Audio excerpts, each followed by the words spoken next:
Good afternoon. I'd like to welcome you to Albany City Council Work Session, April 7th, 2025 at 4 p.m. I call the meeting to order, and would you please give us a roll call? Eric? Councillor McLeod, Present. Councillor Smith, Here. Councillor McGee, Present. Councillor Newton-Azor, Present. Councillor Thompson, Here. Councillor Montague, Mayor Johnson. Here. Next is on item 2 on your agenda is public comment. Public comment is a time for Albany residents to speak and for councilors to listen. The council won't discuss the topics or make decisions during the public comment, but will take comments or requests under advisement. Speakers are limited to 3 minutes and must follow the council's rules and observe the same standards of decorum.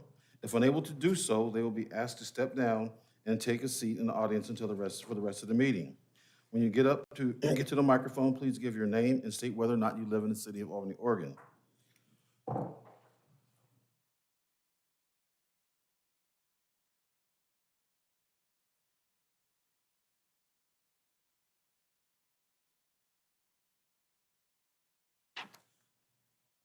No one signed up to speak, but would anyone in chambers like to speak to the council for 3 minutes?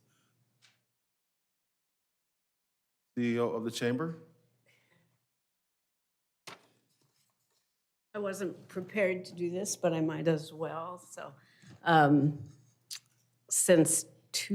when did the public safety levy start? 2002, right?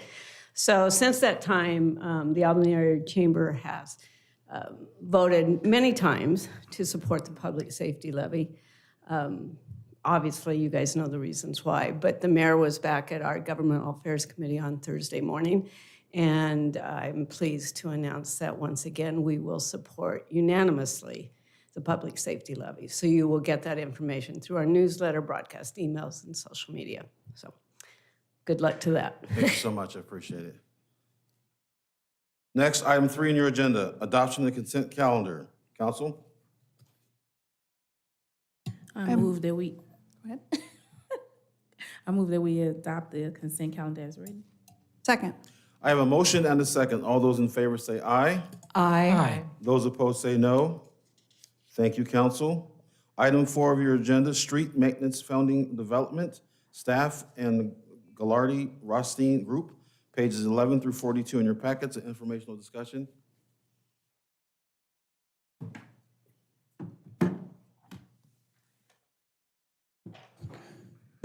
Give me just a minute to share the screen.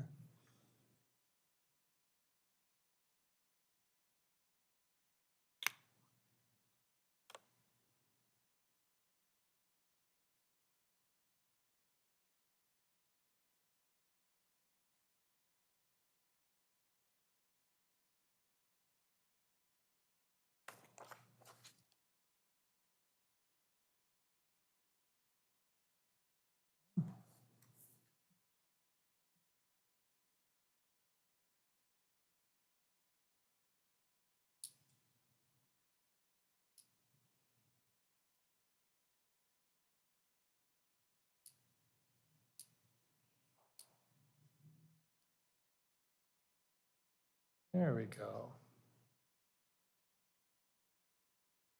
Start the slideshow. Yep.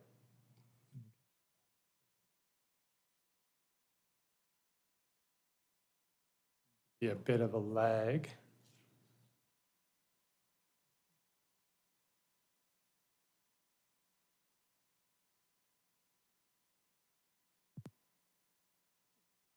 Oh.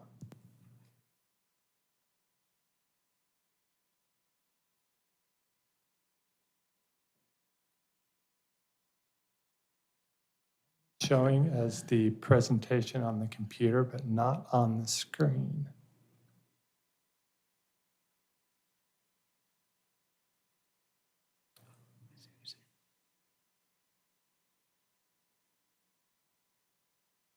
Well, if worse comes to worse. Deputy City Manager's here for you. Okay.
Yeah. I think if Matt is in there. I think it's because they are not set up as an actual owner of the link that I can't flip it. It's so they've got the view that should be on there is on their screen here, and because they're not an owner, I can't flip the slide view.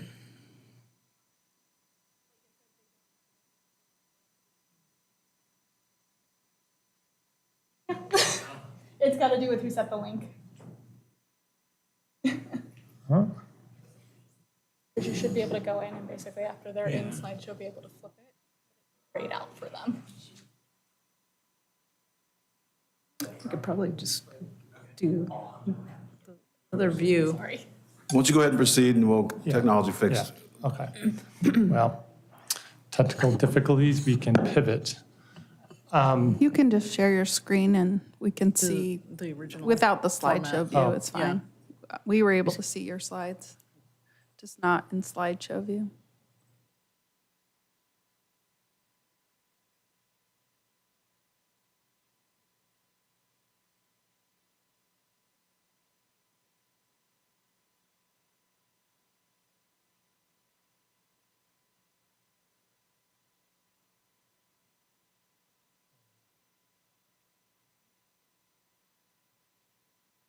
You start the slideshow, then share that. Yeah, I've got the slideshow started.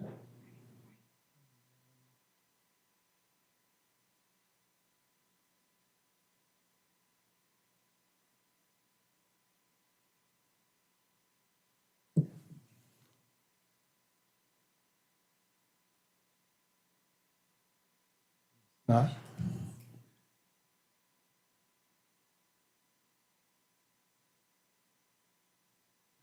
Not showing back up as a window.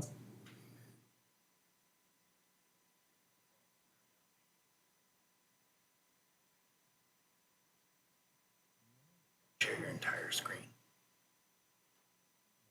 Trying to. I'll tell you about it later.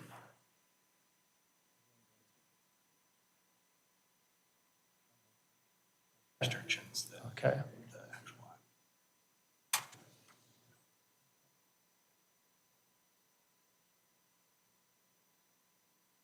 Okay.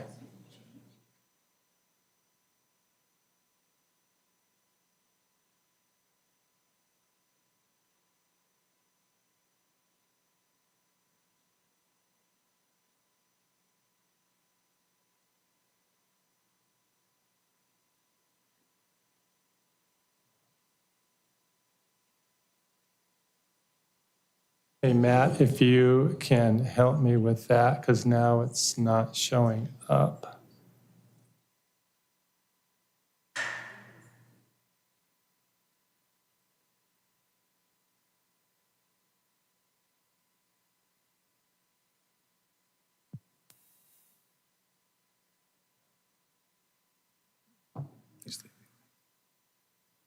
Oh, I don't know what to tell you. Okay. That looks like a laptop issue. okay. Yep. Well, Do you want to make copies? I don't know what to tell you. well, the only time I don't have hard copies of the presentation, it decides not to work. So we can, if Concert is online, they could go first. We could then print hard copies and distribute hard copies, and we could switch the Okay. order of the council. Is concert available? I believe we are. Would you like to go ahead and switch places? I think we can do it. Well, then let's go ahead and do that, and you get that sorted out. Yeah. So we're going to move item 4 down to 5 and 5 up to 4. Public opinion research, update presentation, staff, and Consular North America, page 11 through 42, your packet. So both has the same numbers. Hey, John Horvick, are you online? Clark, I see John. We will need John here too. I'm Who's here. here? Yep. And we do have a slideshow to share as well. Hopefully we'll be able to. I was just going to give a really quick intro and then let Clark and John take the floor. Okay. So this is a presentation that you'll hear from Clark Worth. He is a principal with Concert North America. And then you will also hear from John Horvich, who is the Senior Vice President with DHM Research. And so you may recognize this group. They did public opinion research a year ago to gauge the community's understanding of streets and also see if interest in different types of ways to alternatives to get revenue to help maintain Albany streets to an acceptable level. Their work this year is building upon that past work effort, and then it's also going to include work to develop a toolkit for public education. This afternoon's presentation, they'll be providing a recap of the work that they did last year. They'll also be providing information on 2 focus groups that were scheduled March 1st of this year. The results of the community-wide survey that council heard about, they're still downloading that information, and we expect that we will have a complete final report to share with council probably in May ahead of the next check-in, which is scheduled at the May 28th council meeting. And with that, I'll go ahead and hand it over to Clark and John. Hi, John, I need to make sure that you're on and can work the PowerPoint. Yes, I'm here. Do you want me to share the PowerPoint? Yeah, let's just start with the PowerPoint. Let's see. It's an experiment. Who's sharing it? You're sharing it with them. I think he wants you to share it, John. Okay, give me one moment. I thought Stacy was gonna be able to do it, but hold on one second.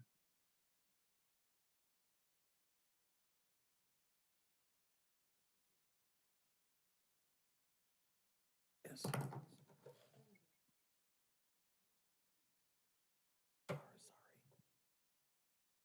Sorry. Joanne be killing it. Almost there.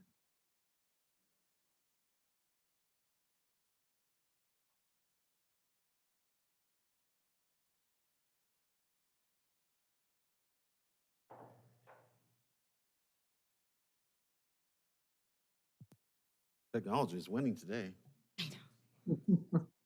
We're gonna get there.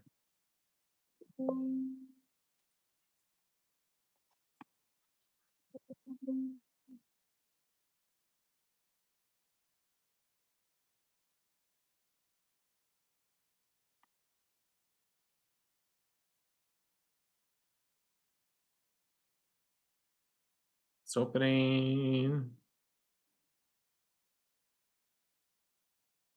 Where? All right. I'm gonna share my screen.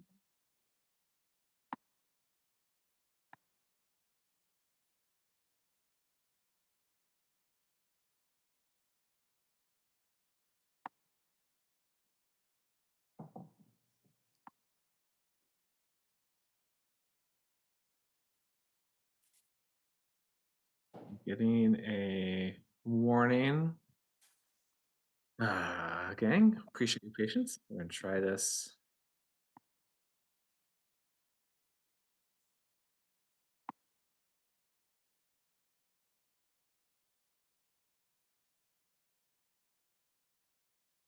John, are you using the downsized version of the PowerPoint? I'm using the one, Clark, that you sent this afternoon. Yeah, okay. I'm struggling to open here.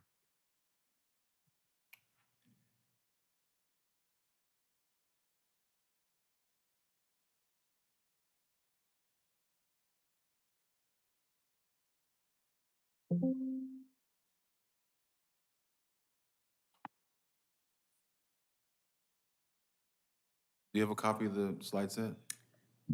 I do, and I'm trying to log Oh. into the Zoom. Let's see. Oh, something happened. Something happened? We just have slides with no slideshow. We can go ahead and use those if we need to. Yeah, they're showing in the, Yeah, John, I think if you just start the presentation, it should from the beginning, it should work. Hey, take a small round of applause here. We got it? You see it? Oh, Yes. yes. Oh, man, champions. Hey, All right, go ahead. Thank you. we appreciate all of your patience. We were introduced there by Stacy, but to just recap who we are, we were in front of the council last July, so it wasn't that long ago on the same topic. The two of us who are in the room here, so to speak, if John, if you flip a slide there. I'm Clark Worth with Consor Strategic Planning Communications, John Orvik with DHM Research. Our two firms have worked together doing just exactly this kind of research to prepare for ballot measures for more than 40 years. And we, again, we're here a year ago doing the same thing. Some of you may recognize John because John is probably the person who appears the most now in Oregon on television, on opinion research, and oftentimes in the newspaper. So he's typically the spokesperson for their firm. And DHM are the leading, really the premier firm in the Pacific Northwest for this. You flip another slide, John. The opinion research, we did parallel things the last couple of years. In 2024, community leader interviews followed by focus groups and telephone hybrid survey. 25 focus groups again and telephone hybrid survey. The focus in 2024 was initially the street maintenance utility fee and also gas taxes options, and then eventually focus more on the street maintenance utility fee.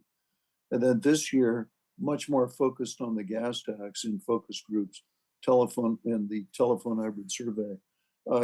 Stacy mentioned we have fielded the telephone survey, but we are just now getting the results. So we're not quite ready to talk about those.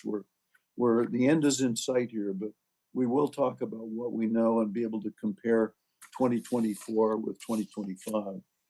The starting point for the research, if you flip one more slide, John. The starting point for the research, I know your council has seen this many times, which is Albany just does not have enough money to pay for street maintenance. And the gap there totals up to $12.8 million per year. That's an annual gap. And that's quite a lot of funding to accumulate, to derive from the traditional transportation funding sources. Not only don't you have that much money, but it's also hard to figure out how to get that much money to fill the gap. And with that, I think I'm going to turn it over to John to talk through opinion research. And the very first slide there, you'll see, that's the back of John's head as moderator to a focus group where he's polling people there on their willingness to support funding. So with that, John.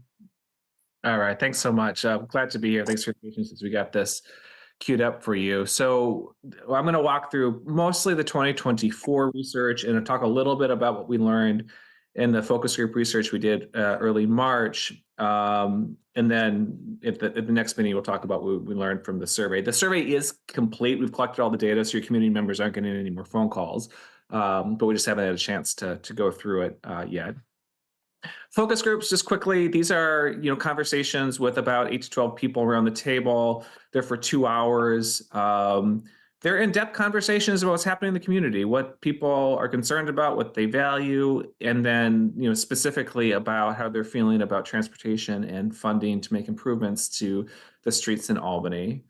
People work hard, and so they use both group discussions and written exercises. We give them a chance to write some things down before they hear what other people in the group have to say. So we try to get those first impressions on their attitudes about any number of things, but also we're listening for how their opinions change when they hear how their neighbors in the community are also thinking about it.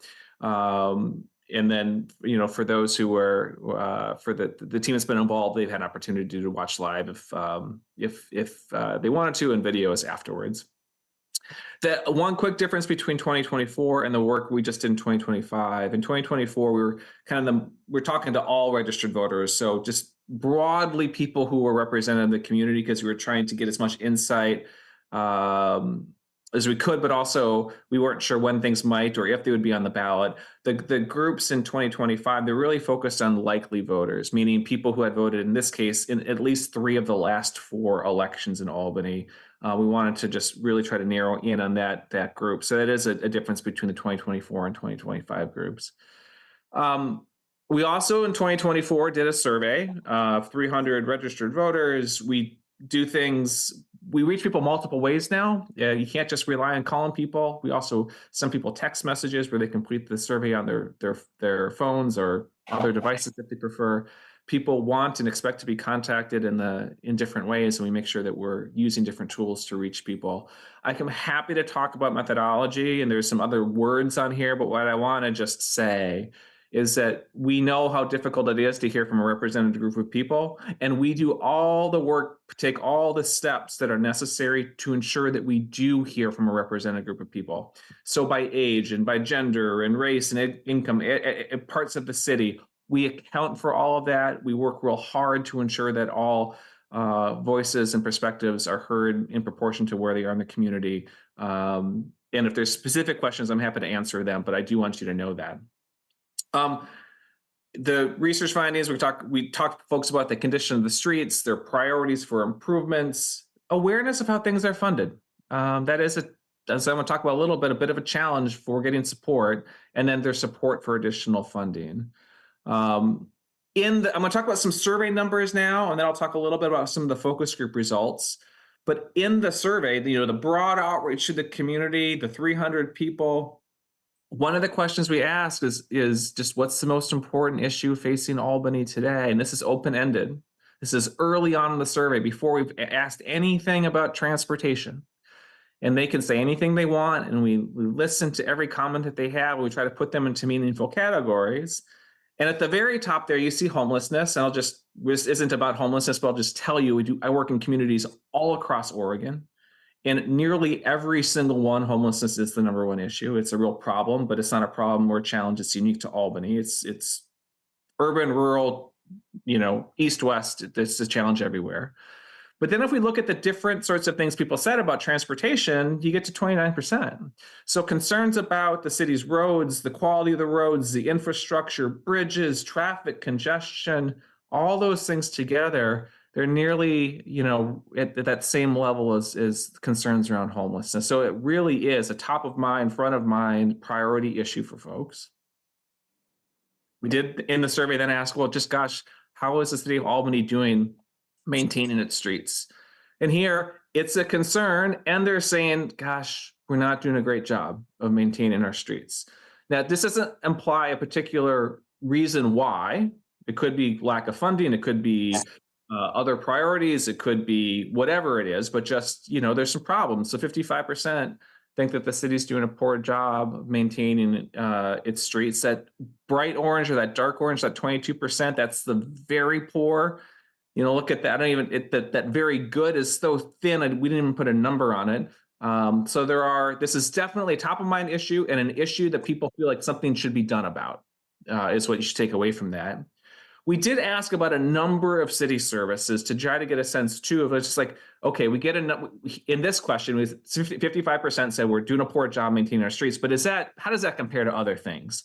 And so we asked about other city services, and to get a sense how roads is comparing to other things that are on people's minds or in their communities. And you can see great numbers for fire and police and parks and recreation, library, really big green bars there. And then we see how we're doing for 2 specific things.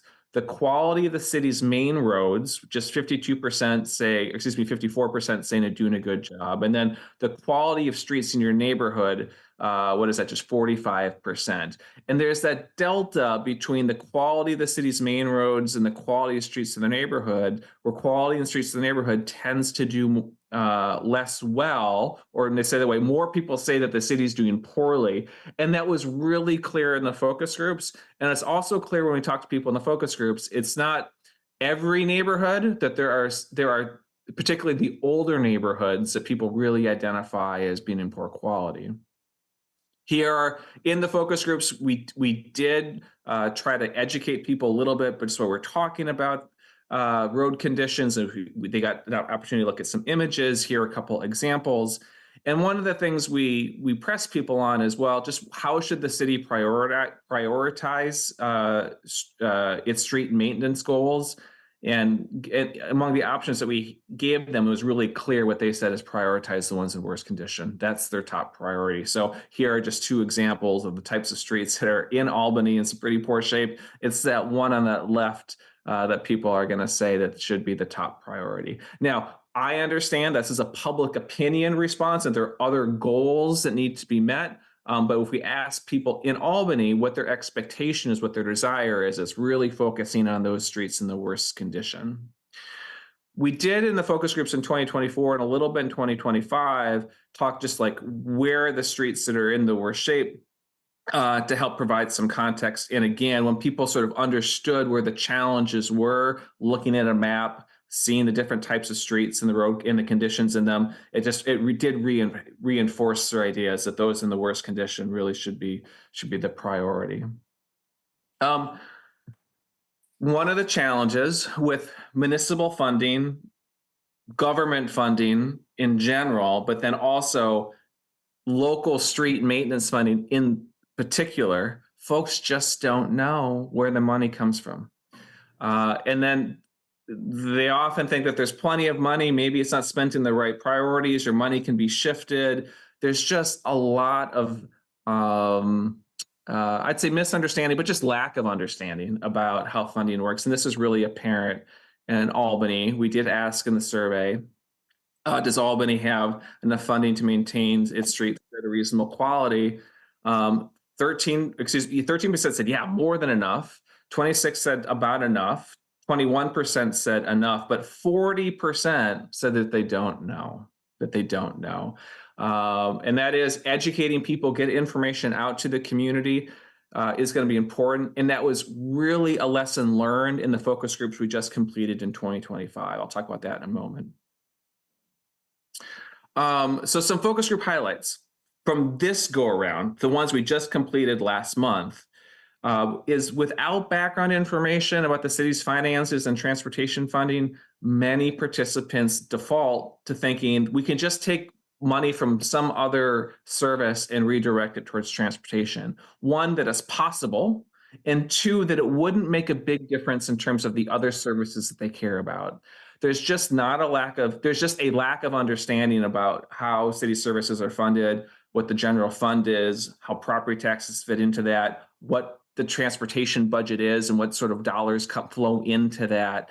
And without that information, there's just an expectation that the money can just be moved around and reprioritized. A difference between the 2024 and 2025 groups. In the 2024 groups, we treated it more like a sort of a ballot measure test, meaning we gave people sort of a yes/no question on the street fee and on a gas tax, asked if they support or oppose, and then talked about reasons to support or oppose, and then asked them again whether or not they would favor it or not. In the 2025 groups, the difference is we really asked people to really sit in your seat, to be decision makers, to wrestle through the different funding sources that are available and the trade-offs that must be made. And when we provided information, including about where the money comes from, how much there is, what the challenges are, they thought about the issue differently. They were more open to finding the resources to fix the problem than just a straight up yes or no question. And so one of the learnings for me is when people don't know what sort of dollars are available, where the funding comes from, they reflectively think to waste, to reprioritization. When they know more, when they are aware of trade-offs, they're more open to the solutions that we presented to them. I think part of the reasons we saw more support in addition to that difference in the setup for the focus groups is just the fact in 2024, we were closer to the peak of the highest gas prices post-COVID. And in 24, we were closer to that peak of the highest rates of inflation. And then we've moved a little bit away from that now. And just we've got another year of, the roads not being able to get fixed to the quality that they expect. So there's just another year of living emissions. So that's one finding. A few other findings that are key. The groups learned, again, about that missing information that property taxes don't pay for transportation, and that using the general fund would take away from other key things, particularly public safety. Also, many participants thought there already was a gas tax. They already thought that there was a gas tax. And so, learning that there was not, and then seeing that, gosh, we don't have a gas tax, some of our neighbors do, this could be something that would be a fit for Albany. Another really clear finding is that participants are concerned about cost of living, and that's particularly true for our low-income residents. And then they're also concerned about rising utility rates. Electricity is part of that, but the water and everything else. And so seeing another fee on a particular utility bill that you don't have control over, you can't decide, I'm going to drive a little less this month, or I'm going to fill up somewhere else. It's just going to be on my bill.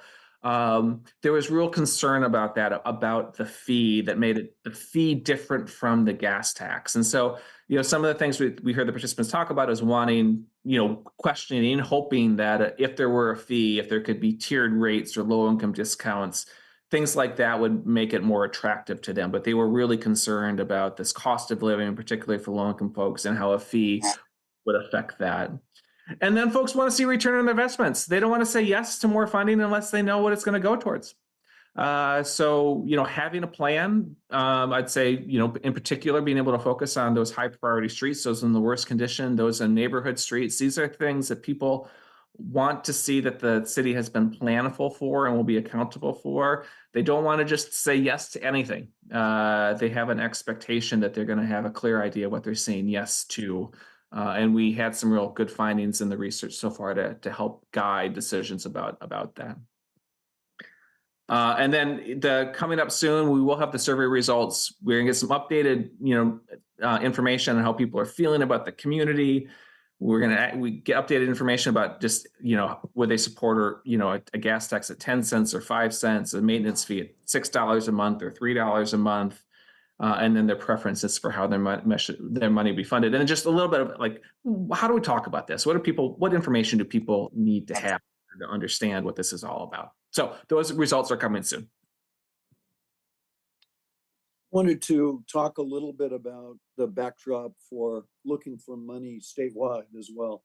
While we're talking about getting a read on your voters for Albany specific funding sources, there are a couple of things going on in state legislation that I just wanted to mention. And legislature's in progress right now and in session. And so none of these things have been resolved, but on the left-hand side of the chart, there is an omnibus transportation funding bill. And it has 10 different pieces at this point. Some of them are new, they've never been done before. Some of them are increasing existing sources.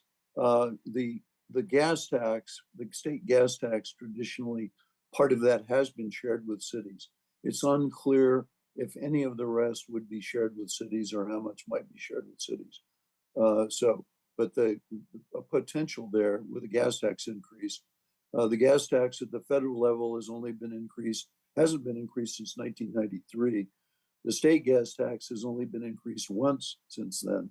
So taking a hard look at that, obviously, it hasn't kept up with inflation then, and they're looking at that. Could we phase it in over time? They're talking about a 20% increase in the gas tax, but phased in over 6 years. And the goal would be to try to, at the end of that, to try to match what inflation would have done to the gas tax. So give you as much spending power. And again, traditionally, that has been shared with cities. All of the rest, question mark about what the city's cut of those might be.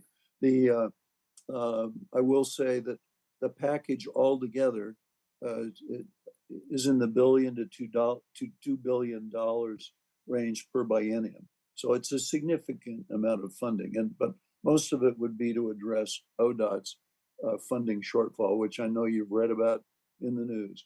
The right-hand side of the chart's a little more interesting for cities because the first thing it would do is cities and counties would be allowed to enact a local fuel tax without submitting that to voters. So all of a sudden, if your elected body, your council decided to do that, they could enact a gas tax on their own.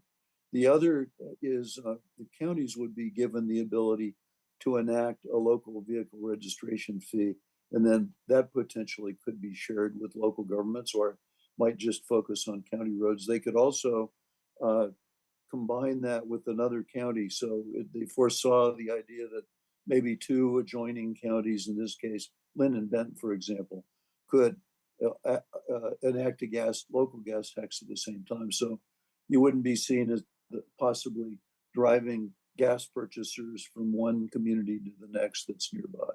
So that's the idea behind that. Again, I will say that the one on the right, the local tax options, hasn't had a hearing yet. And at this, we're getting to the point of the legislature where if you haven't had a hearing, that's unlikely that thing's going to pass. I haven't heard about prospects. The focus, I believe, is on the left-hand side of the chart. But again, most of those revenues are revenues for ODOT, not for the city of Albany. We also looked last year at we looked last year after the opinion research to try to develop a recipe for success. And once we get these telephone survey results back again, we'll be revisiting that with staff, and then of course be back to talk with you about that as well. Just how do we proceed in that environment where our voters, we've been out there talking to your voters, where our voters really don't understand much about how transportation is funded. They assume that we're funding it now through the property tax. Most of them really, as John said, 40% have no idea how transportation is being funded. So there is a pretty big public education process ahead of Albany before you get to the point where you can ask voters for money. That has to become part of the approach to voters. I think with that, we're ready to take on questions, if you have questions at this point. And I'll stop sharing my screen just so we can all see each other. Council, any questions for Stacy or John or Clark? Clark? Can we get the raw data for the responses, what people put in for that first question? What are the issues that they saw, the freeform answer?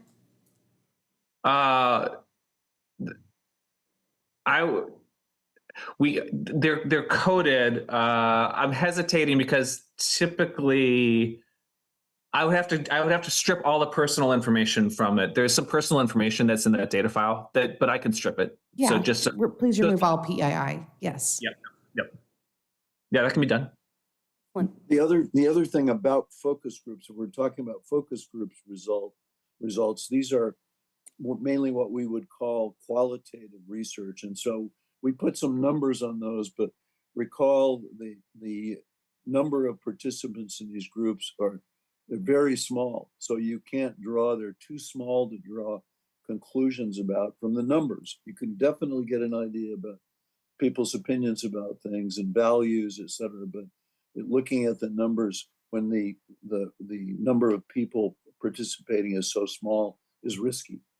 There is, just so for clarity, I think Councilor's asking about that. What's the most important issue in Albany? And that comes from the survey. So we do have lots of that. And also in the focus groups, there's rich qualitative data too, but it does come from fewer people. Councilors, anything else? How many? I just need to know how many focus groups were done. Can't remember. There were 2 in 2024 and 2 in 25, so 4 total. Councilor McLeod? Are we able to get these slides that you shared? I would like to review them again, please. Yep, I can provide those. Thank you. Mm-hmm. Councilor Montague, Councilor Smith, Councilor Thompson. So I will say this, my phone rang probably 6 times during this period, this 2025 period, and it rang a few times last time. Several of my clients were in those focus groups, and I had to tell them that we want to hear from you. They don't want to hear my voice. So thank you for reaching out and contacting people that lived here for a long time. Did you have a wide range of people that stayed in Albany from like year 1 to year 20, or was it just, did you have an average of how many years people lived in Albany? I can't recall if we asked that or not. We often do. Top of head, I don't have that in front of me. But if we did, we can certainly look at the data in terms of that. I can't remember off top of mind, though. We certainly have their age, which isn't the same thing Right. as home in Albany, but it could be a somewhat of a proxy. But if we have that in the data, I'll certainly make sure we look at the results in those ways. Okay, Yeah, thank I you. will say both focus groups in both years had a great array of the full range of tenure living in Albany, from people who had been here just a year or two, from people who are my age and have lived their whole lives in Albany. So we had kind of all of that full range covered in the groups. Yeah, it'd be nice to know that, because I know that the clients, the people I talk with, I've been here since I was in high school. I've seen the roads go in, and those same roads are still need repair now. They were brand new for them, and they watched them decline. And so their biggest issue was, how do we fix this, and what do you want me to do? And I'm like, well, I cannot tell you that. That's why you're participating in the focus group.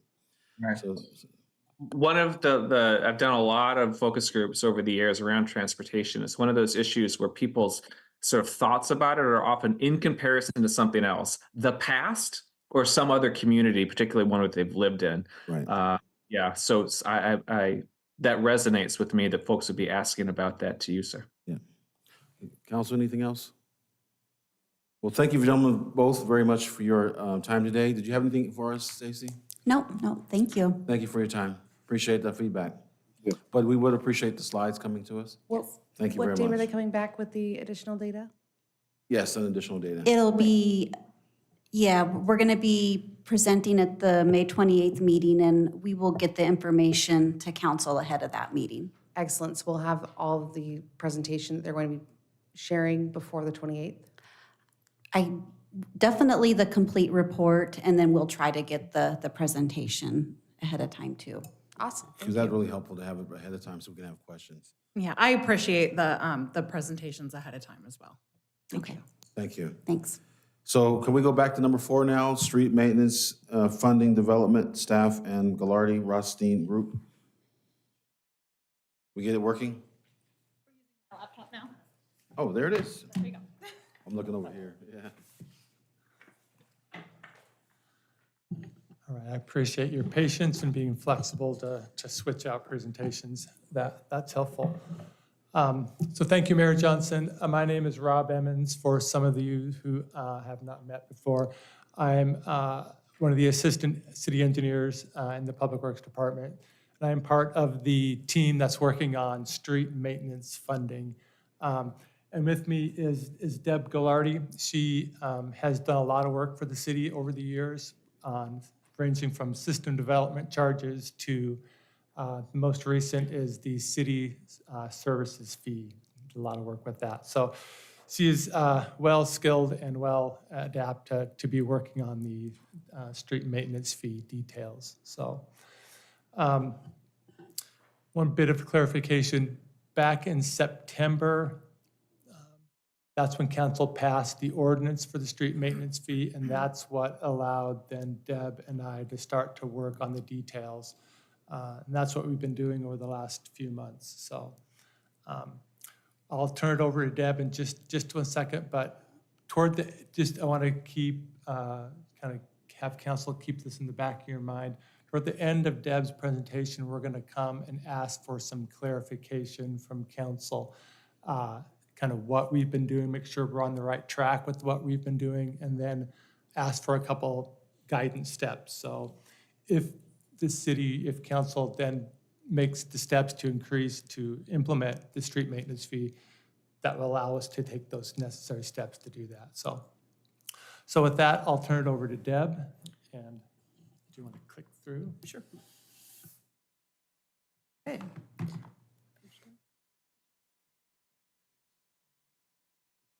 Yeah. Okay. Thank you.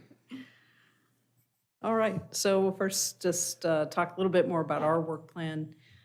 Begins with some analysis and research, in particular case studies from other cities that have implemented a street maintenance fee, sometimes referred to as a transportation utility fee and other things. There's also a fair amount of work to develop customer data This fee, it's a usage fee based on transportation usage. So billing system has information about water use and other things, but not as it relates to how you would charge a transportation fee. So Rob and his staff have been working on the data development. I've worked on the case study research, which I know council got a memo on that, copy of that, and I'll summarize those results. And then from that, we identify options for development in the second phase of the work plan, which is to look at specific scenarios and calculate the fees and sample customer bills and do some comparisons to evaluate the impact both to customers and how that compares with other cities. Then the implementation plan, which council has already, as was mentioned, you've adopted the ordinance, so you have some of the legal framework in place, but there's other policies and procedures should you go forward with the fee that would need to be enacted. Okay. So just to summarize the case studies, and I'll talk about residential customers and how they're charged, and then we'll talk about non-residential. There are dozens of cities in Oregon that charge some form of transportation fee, and we looked at 5 cities listed in the table here just to get a sense of practices and also fee levels. You can see it's quite a range of fees, ranging from about $6 up to over $16 per month for a typical single family. Generally, the fees for residential are uniform and fixed from month to month, uniform in that they aren't scaled based on the house size or anything like that. The number of units is the only thing that varies for a different type of structure. Transportation data does show that multi-unit, as we get more dense, higher density housing, that there's fewer trips per dwelling unit. So there most commonly is a difference between the fee for single unit and multi-unit. The most common modifier for the fees is a low-income discount, very common, and that applies to most of the fees on the utility bill. The range of fees that you see, the primary considerations in how high it is in one city versus the other, 2 things. One is obviously how much money they're trying to raise as it relates as per capita. And the other is another consideration which is a methodological consideration and really a policy question, is how that cost is allocated between residential customers as a group and non-residential. And we'll talk more about that. For non-residential, the basic principles are generally the same, but they're applied very differently across the different cities. And so the basic framework is that there are subgroups of customers, or what we call bins, that group development types or land uses with similar trip generation characteristics. The diversity in the non-residential class would make it very difficult to have a fee for every different type of use. And it's really not necessary because there are similar patterns with different types of uses.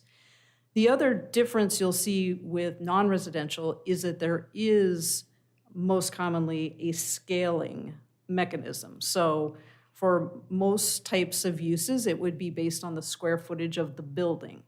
So you can imagine a retail store that's 2,000 square feet would have very different trip generation than a retail store that's 50,000 square feet.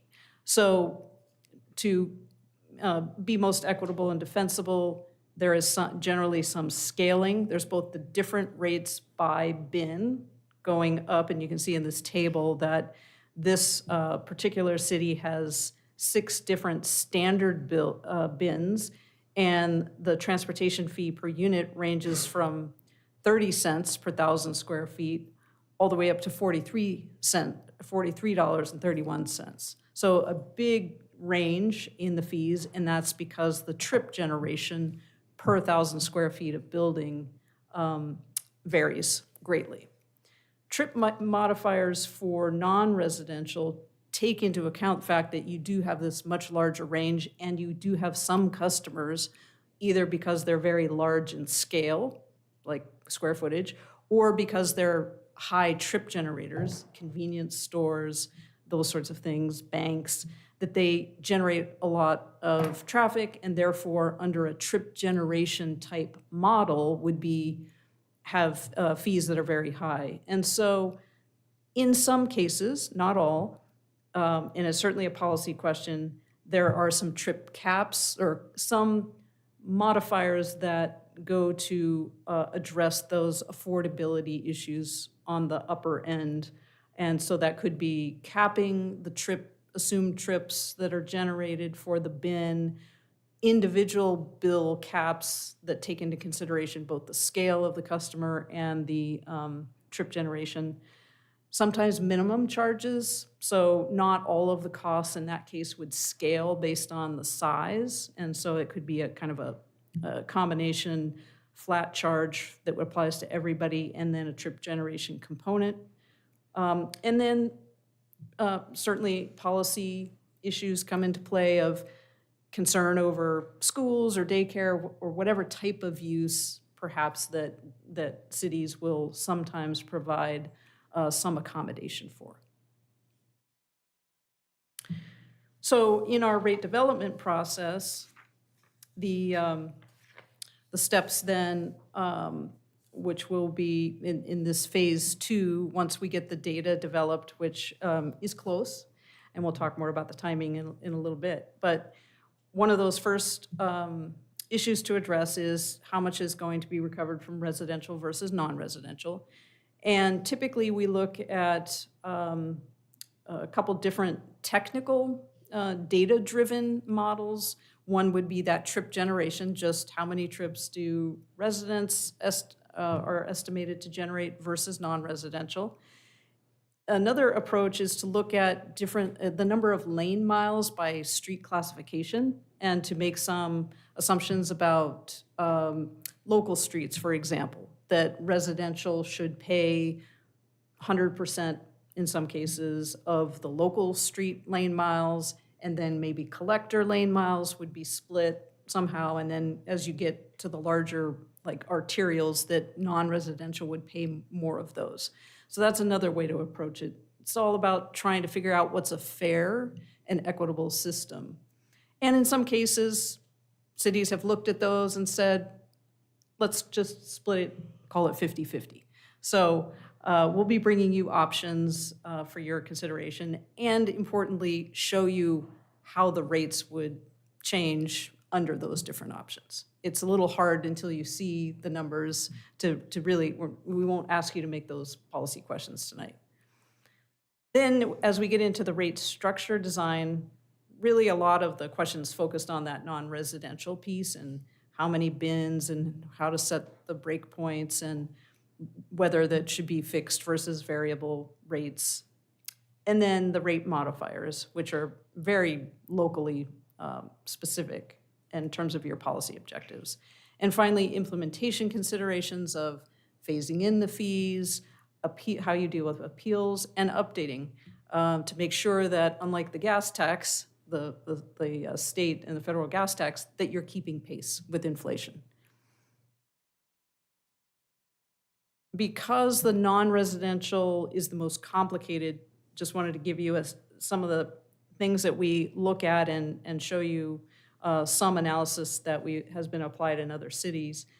So obviously, because these are user fees, equity and charging based on estimated use is important. And so we do refer to the trip generation manual, a collection of studies, surveys of trip generation by land use, and consider what uses have similar characteristics.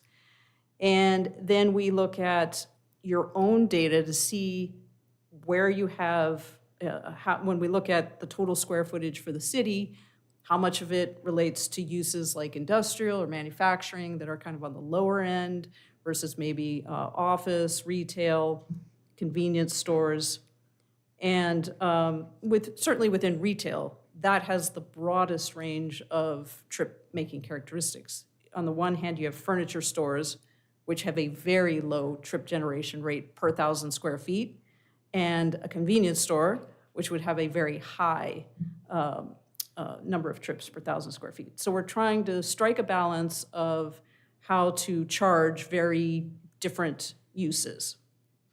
Most cities will have between 3 and 7 different bins or rate classes for non-residential.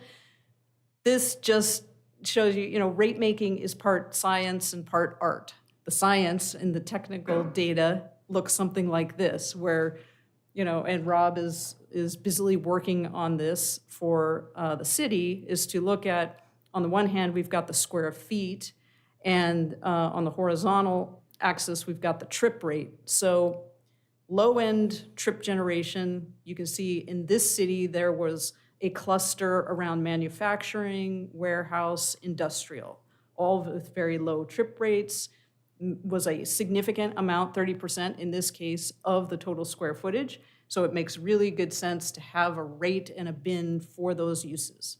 And then we see another bump up on an aggregation of uses around general office, hospital, utilities. So that became another bin.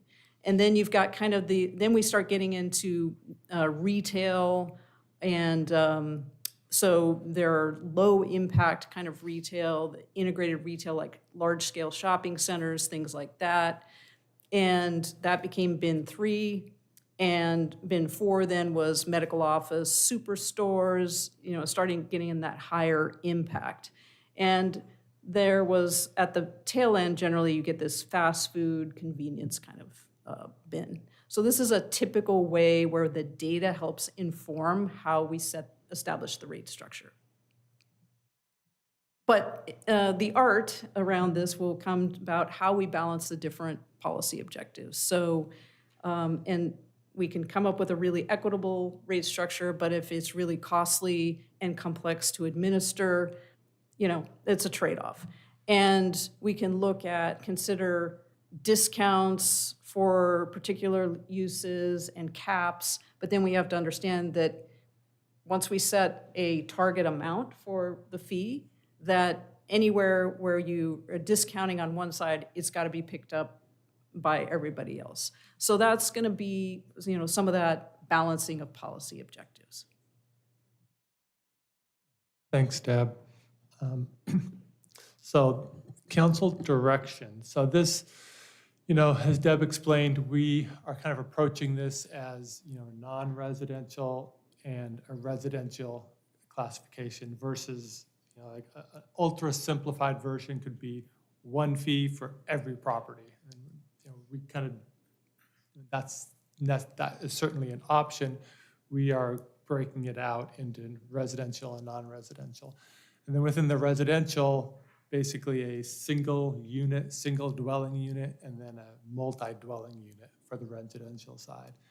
And then for the non-residential side, as Deb just explained, kind of these bins, these classification of bins based on land use and development type. So I just want to touch base with council to make sure that kind of that's an approach that seems acceptable. Because that, if we get a kind of a straw poll, kind of a, yep, that's okay, then that will allow us to finish crunching the data, and then Deb can work her magic and create the bins, and we can start to get more data and more information to share with council. Council? Councilor Smith? Thank you. What I have in my mind, what I hear the most about, what I think the most about, are local streets, residential streets. We've been doing a good job for years of keeping up with arterials and collectors. That's been the focus of our SDC projects and the state money that we get, capital improvement program. That's all in there. But our local streets are the ones that are taking the brunt of it, and now there's not much brunt left to take. They're bad. So I'm seeing that the bulk of the projects that need to be done need to be on the local streets, and it needs to be paid for by local street users. That's the people who live there, the people who deliver goods there, the people who, all sorts of uses, the people that serve the residents who live on those streets and the people who live on the streets themselves. That would take in some of the other, the manufacturing and the other things that you mentioned here, but it's local streets and local street users who ought to be paying for the maintenance. I know I've heard people say, well, we paid for the streets when they were built. Yes, and you paid for your car when you bought it, but the tires wear out and the paint comes off the house and the plumbing needs to be fixed, and it's you who are responsible for that, you and the people who help you get that done. I'm sounding like a Philistine probably, but that's how I'm rationalizing it, and I'm one of those property owners on a bad street that was in fine shape when I bought my house. It's not anymore, so. Thank you. Councilor Montague? I just want to say this makes a lot of sense to me, and I think you guys are on the right track, and I really appreciate all the work that has been done so far and the work you're going to have to do in the future. But it does make sense to bin the non-residential, and if the trip generation is different, then let's, charge accordingly. I want it to be equitable, so as much as we can do that, let's do that. So I appreciate that. Thanks. Councilor Thompson, you got something? Councilor Newton Azor? Councilor McLeod? Councilor McGee? I do have a question regarding companies like Republic Services. They don't have many buildings in town, but their trucks beat up our roads every day, including our arterials and collectors, and specifically our local streets. How do they factor the size and weight of those vehicles, plus the Amazons and the UPSs and the FedExes? How are they going to contribute to this? Has that been factored in? I have a thought, but go ahead, because Yeah, so trip generation would be one aspect. Then becomes a question of, are you treating all trips the same, or are you surcharging certain trips because of the number of truck trips versus vehicle trips and the impact they have on the roads? That's certainly looked at in most cities when these fees are developed. Wilsonville did have a truck traffic factor at one time. I think they've moved away from that because it was a very complex rate structure.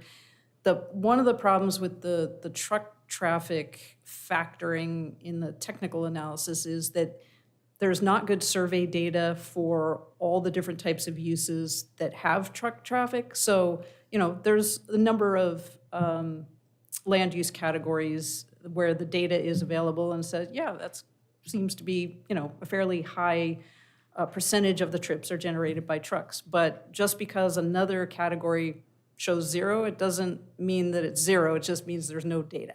So that's what we run up against sometimes with these sorts of issues is it becomes, we have to rely on some level of information. But we will look at it and bring you back some options. Thank you. I say that with this in mind. I generate so much garbage every week, large clippings, recycling. So I'm pretty much I need to pay my portion of that. But I just wanted to know if there was something that we could look at to say, well, does that make sense, right, for us? Councilors, anything else? I do have one addition to that, add on to that, is that in regard to Republic Services especially, there are franchise fees that the utilities, those private utilities pay that come into city coffers. And then that folded into that? And then that's a decision on what the city does with that, with those franchise fees. They can, trying to be politically sensitive, I understand. I get it. some of those don't always make it to roads, or very few that makes it to roads. Is there, I have a question. Is there, we are on the truck driving school training route, at least in Ward 1. We have some large semi trucks going down Washington and down 5th and 6th. And also I'm curious about how this would impact them, because additionally, those truck driving schools get like their own wholesale gasoline. And they're out, I believe, out of city limits. So how would they be impacted by this when they are tearing up our roads, residential roads? The difficult part is if they're outside of city limits, then they wouldn't be assessed a fee. So the way to capture their impact that's where a gas tax would come in. The fuel, if they purchase fuel inside the city limits, then that would capture. A lot of businesses like that, and I believe this business is the same, where they have their own fuel pumps at their location for their vehicles. And So they're getting it like at a wholesale price. Yeah, and then that fuel is tracked, and that is also, so if there is a gas tax, that fuel would be subject to the tax. Yeah, but they're out of city limits, so. Oh, they're out, okay. Yeah, Okay. there'd be no way they just continue ripping up our roads for free. Yeah. Okay. Thank you. Council, would you like to go forward to find out the details? Sounds like we do. All right. Thank you for your work. I appreciate it. Can you also send those slides to us as well? Yeah. Just send them to the city recorder and he'll get them out to us. Okay. And I Thank think our next step is to come back probably at the end of June, beginning to end of June, kind of we won't have like, here are the fees, but we'll have the next iteration that we can take a look at. Okay, thank you. I'm going to take a 5-minute bio break and we'll be back at 5:12. Thank you.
I will now reconvene the meeting at 5:12 PM.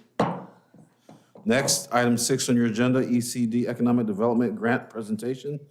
Economic Development Manager Sophie Adams, page 43 and 44 of your packet. Okay, good evening.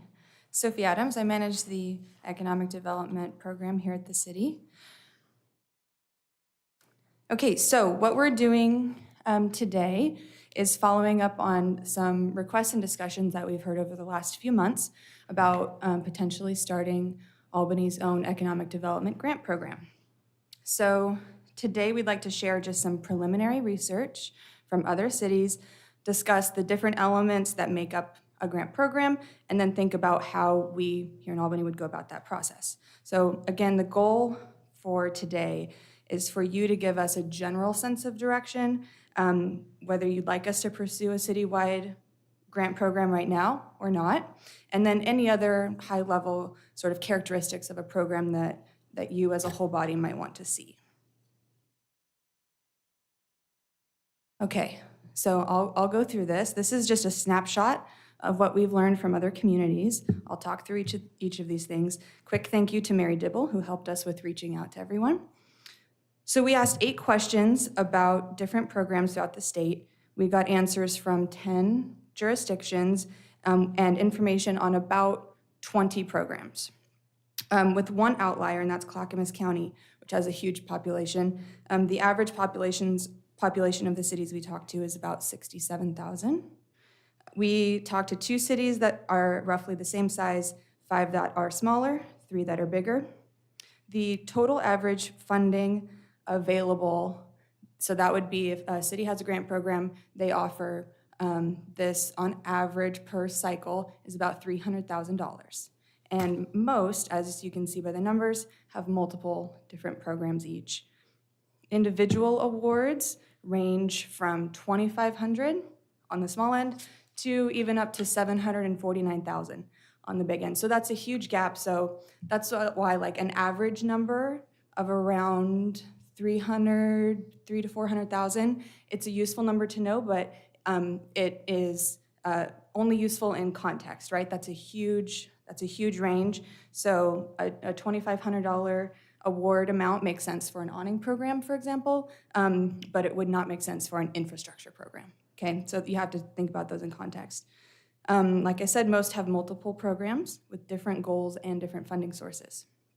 So you can see kind of in that chart there, there were 4 programs for events, 4 programs for beautification projects, 3 for business retention and expansion, 2 for exterior upgrades and security. This is an interesting one that came up. And actually, this is something that came out of a joint project that we did with the Chamber of Commerce and the Downtown Association last year, thinking about security for businesses. So that was kind of interesting that is happening in other communities too.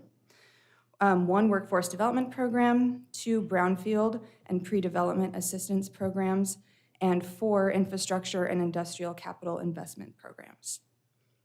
So a couple things to note here to put this in the context of Albany.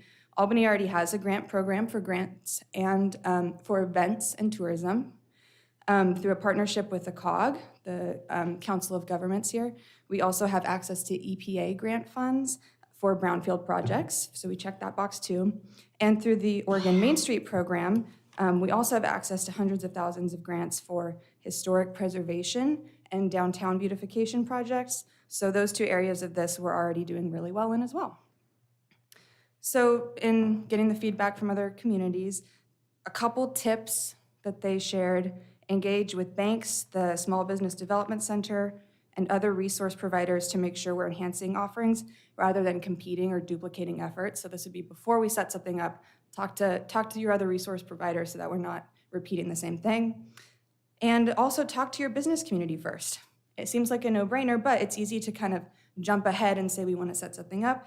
But folks have said that they set up programs first and then realized, oh wait, that's not actually what our community wants or needs.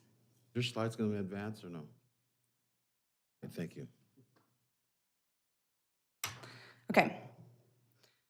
So elements of a program. These are questions, these are topics that we talked about with other communities as well. So we've seen a snapshot of what they're doing. So these are things that we would need to address if we want to make this a project of our own. Your own Economic Development Advisory Committee and other stakeholders like the Chamber and the Downtown Association and others will help us determine most of these items if you choose to move forward. But just quickly, so we need to think about desired outcomes. What are we trying to accomplish here? This could be something like help existing businesses in Albany grow. Could be target recruiting new businesses. It could be something like we want to incentivize investment in property here. That in turn creates more funding streams for the city. Or it could be something like thinking a little bit broader. It's like solving a community-wide problem like childcare for developers or employers. We've heard a lot of large employers, that's a struggle, is having childcare for their employees. It could be something like workforce training for a particular industry. Okay, so that's kind of what we're thinking about for outcomes. For real needs of the business community, so how are these being met or not by us and by our other organizations in town? So this goes back to the feedback that we heard from other cities. Get input from folks first so that we're solving the right problem, okay? We'd want to think about what industries or areas we're targeting. This could look like focusing on innovation or technology or some particular sector that we wanted to focus on for a grant. And then structure, process, reporting. This is the nuts and bolts, right? You know, timeframes, applications, reporting metrics, all of those, like that the documentation and the process that staff would go through with each application. And then obviously appropriate and available funding sources. That's a basic question and element of every program. Okay, so this is probably the most important part of this for you as council to consider now. And so we'll just go through these. So timing and opportunity cost. Now, I'm not saying any of this to make this seem impossible because it's certainly not, but I just want to be upfront about the expectations of setting up something new. Currently, we do have a limited staff of just 2 people, and we have a full workload right now, which is great. We're at a place with many of our projects where we're ramping up rather than completing or slowing down. So I'm not going to list everything that the department is working on, but some things that could be slowed down or paused would be collecting transient lodging tax from short-term rentals or the multi-unit property tax exemption program. Both of those things, like I say, are in the ramping up and getting ready to launch phase. Business visits and regional collaboration projects, we've made a goal this year within our department to really focus on targeting at least 2 business site visits and tours and meetings with private business folks per month. And so that's something that takes time and coordination. And so just an example of things that we're currently working on that may have to slow down if this were prioritized. We have other projects in the pipeline that we've been excited to tackle, like our website and a full marketing package for when we're recruiting new businesses, or even helping, introducing ourselves to existing businesses for the first time. Please don't look at the website right now. And that should tell you all that you need to know. It's something that we've been looking forward to working on for a while now. So that's, again, something in the pipeline that we could set aside if you wanted us to prioritize a different project. So again, I just want to be clear. I know that those are real opportunity costs, and I don't want to say that this is a bad idea by any means. I just want to be clear about what else is on the table at the moment. Skipping to the right-hand side of the screen, budget, always a consideration. A grant program would be weighed against other priorities in the budget process. And to address your earlier concern, Councilor Thompson, we could include, and I said this in the memo, a placeholder in our economic development budget that would allow us the time to develop our program, and then it would be included in this biennium, so you essentially wouldn't miss that opportunity. And finally, going back to the middle, stakeholder input. Our program, if we have one, should be informed by businesses, experts, other partner organizations in our community. Important not to jump to a solution without understanding what the problem or the need is. And so we just need a process that would allow us the time to do that in earnest. Okay, so as I turn it back to you, please don't feel like we're asking you to discuss the specifics of any program. So like I said, determining those would be the next step. So we don't have a staff recommendation today, but I will say that if developed with the right input, a grant program could be very useful and well received. And if you do give that direction today, we would recommend pursuing it as time allows without sacrificing our current projects that are already underway. And with that, I'll turn it back to you. Council? Councilor Montague? I agree with you that, allowing you the time to actually develop this process, and I know you're working on some pretty important things that are a priority for the city. So I would like to see those other projects be, completed. It sounds like you're making an effort to do a lot of outreach with local businesses. That could be an opportunity for you to already, get that feedback while you're doing that, so that you can start working on it. I do also agree that we can put a placeholder in the budget. I like that idea. And I think that's it. Thank you. Anybody else? Councilor Newton-Azor? Hey, yeah, great presentation. Thank you for this. So earlier today, I had the opportunity to speak with Commissioner Nyquist, and we were talking about a partnership, a potential partnership, not saying the commissioners are all on board right now, want to be clear. But I was talking to him about how we can support small businesses in the Albany area. And he shared an example of a business in Sweet Home that the county commission was able to support, Radiator Supply House / Icebox. And they were able to utilize some lotto dollars to help them get to some of the 10% of their acquisition costs from lotto dollars. And he said that if we were able to, he asked me to have you reach out and to maybe do like more of a partnership program between the counties to focus on small businesses with like 50 employees and under, and that have been existing in the Albany area for at least 5 years and that are looking to expand and grow. And I think that sounds like something that we should be pursuing. I also wanted to know, I didn't realize you guys were doing 2 site visits each month, and I was just curious, and I'm not sure if this is the appropriate time to ask. Can you give us more information on that and what the return on investment has been with those site visits? Sure. I'd be happy, I think it'd be better maybe if I pulled together some information on those in general and brought it back to you so I can paint a clearer picture.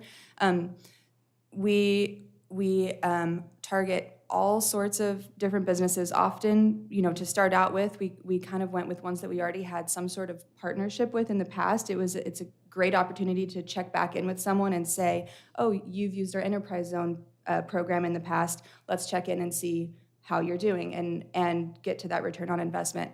And they've gone really well. Everybody is still in business and growing. And I would love to put together sort of a picture of what that looks like and bring it back to you. Okay, and then I also was curious about the communities that you were in touch with, that you were getting feedback from. Can you please elucidate us on which communities you were speaking with? Sure thing. So we reached out to Eugene, Ashland, Lincoln City, Oregon City, Springfield, Corvallis, Salem, Clackamas County, Grants Pass, Milwaukee. I should clarify, we reached out to many on this list. We also reached out to the ICMA, OEDA, and League of Oregon Cities listservs, and we got responses back from folks on there too. So not every one of these are ones that we reached out to initially. Some of them came back through those broader reach outs. Okay. Any other councilors? Councilor Thompson? Yeah, I too like the idea of a placeholder prior to budget discussions. I think, I apologize if it was implied that this was going to be a large endeavor. I think Councilor Newton-Azor kind of pointed the way to the kind of program that I was thinking of that I think can fit into staff work time very nicely. So I think it's something, just to clarify, it was never meant to be a large-scale project. So got anything, Marlon? Counselor Smith? Good? Okay. Well, yeah. I think it is a large-scale project in order to be equitable. We can't just hand money out. Counselor McGee? Thank you for the presentation. It was really enlightening. I had like a bunch of questions, but, and suggestions, but I will, we can meet. Okay, great. But I do like the fact that you all are thinking about it in a large scope. One of the things I am slightly concerned about is that it seems like it's only geared toward downtown. Is that what I'm understanding? Or will be for the full Albany? No, this, what I presented tonight would be looking at Albany as a whole. Okay, that's what I wanted to ensure. Thank you. Go ahead, please. Thank you. Wonderful presentation, thank you. I would like to have the slides in advance also next time. I was present for the discussion with Commissioner Nyquist and Councilor Newton-Azor earlier today. And I am also looking forward to working with the county on something like this. My question is about new businesses versus established businesses. Can you speak more to the new business versus old business? How that would factor into how this would work? Can you comment? So, sure. Well, I'll give an answer and you tell me if I'm getting at it, Okay, what you're thank getting you. at. So, an example of using grant funds for recruitment could be if a new company is looking at a piece of bare land and there's infrastructure costs associated with developing that land so that they would come here and create jobs and invest. That would be maybe sort of the type of project that would be a new business grant program where we could help with some of the infrastructure costs through grant funds. Whereas an existing business, maybe an example would be helping them to purchase a new piece of equipment that would allow them to stay here and grow in place. Does that get at your question? Is there a way to prioritize businesses that are already established in the area over new businesses, and also to prioritize smaller local businesses as opposed to chains or national corporations? Yep, absolutely. I agree with Councilor McLeod. Thank you. I would like to see, It's local money. So yeah, local money, locally owned proprietorships, things that are here in Albany. Yeah, we need to champion the people who are already in our community before we ask for new people to come. So, thank you. Be that as it may, I think if someone is new and they want to invest, I don't think we should shut it off to them. Right.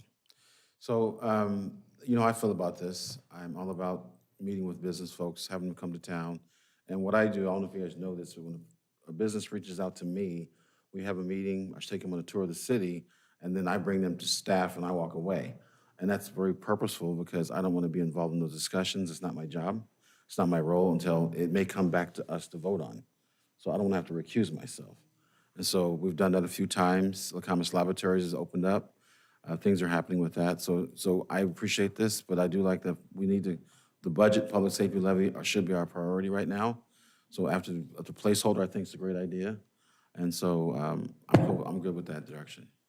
Okay, so we'll continue to pursue this, but not at the expense of our current projects, and we can just keep you updated on how the process moves forward. Thank you. Okay, For thank you very presentation. much.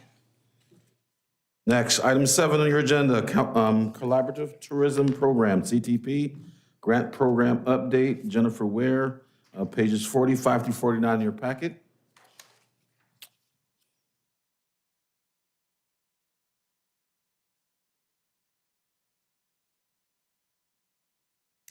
Good evening. I'm Jennifer Ware with the Economic Development Department, a program coordinator. So this is ECDEV program night.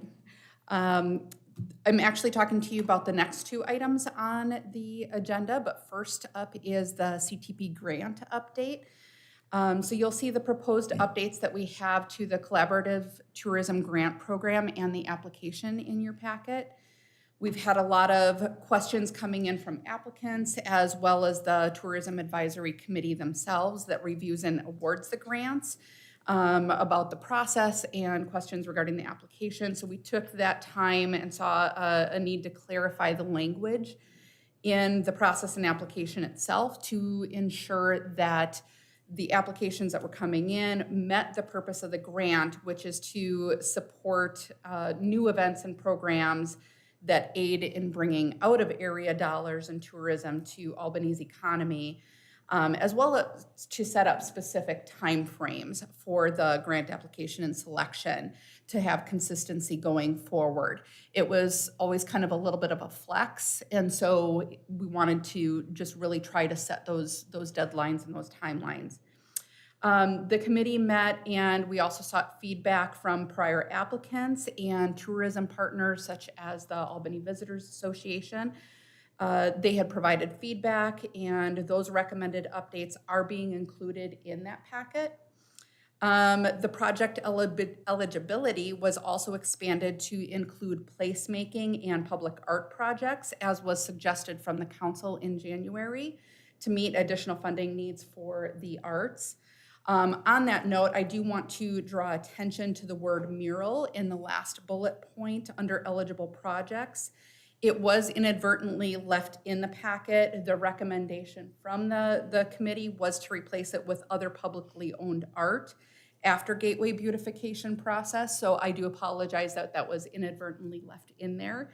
And I'm happy to answer any questions that you may have in the meantime. Otherwise, you'll see that on Wednesday again. Councilor McLeod, why did I think you'd be the first one? Thank you. Thank you very much.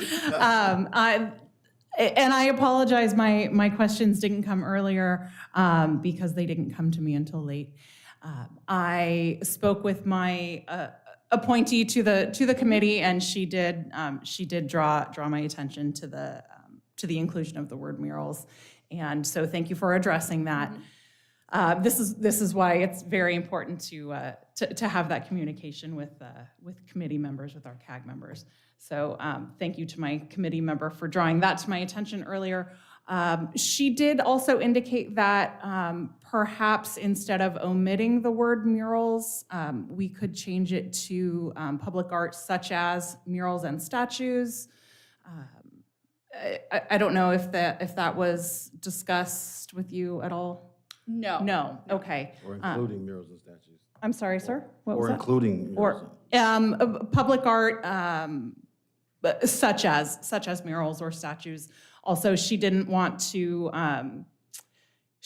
have her committee be responsible for jurying art. That should be up to the Arts Commission. So the inclusion of the word murals would complicate that. Also, there was questions about the dollar amount of $50,000. I believe there were considerations of other amounts. Can you speak to why that number was chosen? That is currently what is in the budget. So it's $100,000 per biennium and then $50,000 per year of that cycle. Okay. Historically, that's what has been the amount over the last few years. Thank you. Counselor, anyone else, any other counselor? So I would ask one thing. When I became mayor, the Community Development Commission would have a date when they said it needed to be done and the level of completeness, and it wasn't happening. So if the date is on there for that date to be in by, then they should stick to that, not make modifications after that for other people. Because people work their tail off to get the application in and complete, and to accept somebody after that and award that to them, it would be unfair to the people that were on time. So maybe the first page could say something along the lines of due by and not to exceed this date, and then be complete and set that parameter. I think it's important. And that is included in this new version. So the dates are specifically spelled out on those. Okay. Thank you. Council, any advice or any direction for her? Proceed? Proceed. All right. Thank you. Next, since you're going to stay there, Transit Lodging Tax TOT Code Amendment, Jennifer Ware, pages 50 to 65 in your packet. Yes. As addressed in the memo, the suggested updates to the code are really only to clarify language and definitions, not to alter any policy decisions that have been made previously. Really, the goal of this is to have clear definitions for lodging provider, lodging intermediary, tax collector, to clarify the responsibility of each of those as we move forward with the collection of the transient lodging tax, or TLT, from short-term rentals through either owners, intermediaries, which are groups such as Airbnb and VRBO, or other collection options. So again, this is just really a housekeeping to broaden that ability for collection options going forward. So again, I'm happy to answer any questions that you may have. Council? Comment. I'm glad to see that we're making bigger baby steps to get towards doing this. One of the recent legislative update phone calls with the League of Oregon Cities talking about the legislation that's going through this session for possibly broadening the scope of how TLT money can be used, mentioned that most, as in 3/4, I believe, of lodging taxes are collected from short-term rentals and not hotels. I was surprised at that number, but that's where most of the money comes from. So I know they're out there. Let's get them. Thank you. So proceed. That's what I'm hearing. Thank you. Thank you. Next is 9 is Oregon Moderate Income Revolving Loan, a MERL program, and Catlin, page 66 through 98. Thank you, Mayor and Council. Ann Catlin with the Community Development Department. Tonight, I am here to provide information to you about a new program that was established in the last legislative session, and to get your direction on whether it's something we want to consider, because it'll take time to work on it. So House Bill 1537 in 2024 authorized Oregon Housing and Community Services to establish a no-interest revolving loan program that is available. The purpose is to incentivize new housing that is affordable to households earning up to 120% of median income. So it goes beyond our standard affordable housing and includes both affordable and workforce housing income levels. So this program requires cities to determine that they want to pursue the program, and then we have to apply to be a sponsoring jurisdiction with the state. And we would set up a program, become a sponsoring jurisdiction, and then we would take applications. There's a whole pro forma process based on eligibility criteria that you could also add on to the state's requirements to customize a program locally. And then we would submit as a sponsoring jurisdiction that application to the state for, it essentially is a no-interest loan. So how it works, and I tried to provide some steps in the whole program brochure, but it's a little complicating because it's a grant and a loan. So the state loans funds to the city. We provide those funds to, if it gets through the whole approval process, to the applicant for whatever a project is. Let's just say a 50-unit homeownership housing project or something like that. The amount of the grant is determined by the assessor's office, so we have to work with the assessor's departments, see if they are willing to do this. It's based on the improvement value associated with just the new housing. So the amount of taxes that would have been collected on the improvement value over typically a 10-year period, the maximum is 15, would become that maximum grant amount for a project. So they receive the funds up front, can be used for any number of different construction, SEC, soft costs, engineering, et cetera, towards the project. And then once the project is complete, they pay back a fee, which is equal to the taxes they would have paid on the improvement value. And then that money, there's an additional up to 5% that's added on to cover administration between the county and the cities.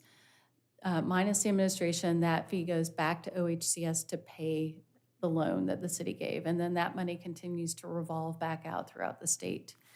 So the reason why I'm bringing this to you now is